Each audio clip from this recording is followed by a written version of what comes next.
Usimsujudie mtu, usisujudie kitu, wala usisujudie shetani wala sanamu, eti kwa sababu ya kitu chochote kile. Hata kama ni mali na utajiri na fahari yote ya dunia ukipewa, usikubali kusujudu kwa sababu ya hivyo vitu. Hili ametufundisha Yesu mwenyewe kupitia kitabu cha Mathayo. Kupitia kitabu cha Mathayo ile sura ya 4 kuanzia mstari wa 8.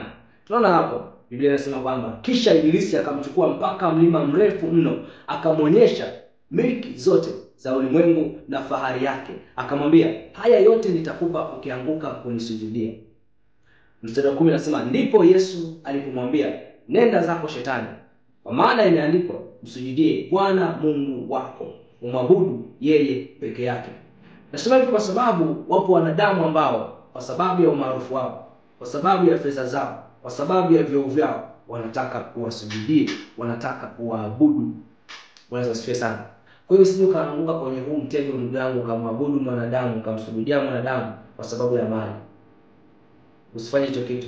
Ni dhambi, ni dhambi mtu wa Mungu. Imekupasa kumwabudu Mungu peke yake. Mwanadamu mpe heshima.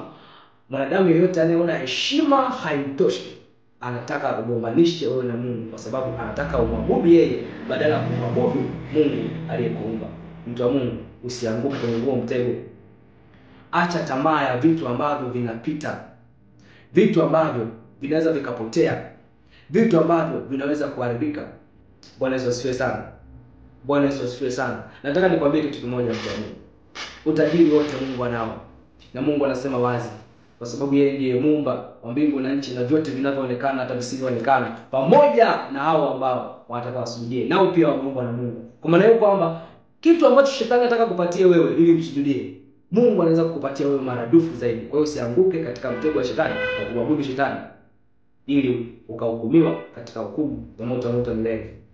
Kwa hiyo epuka jana moto milele, wa kuepuka tamaa zisizo na maana. Umebarikiwa sana.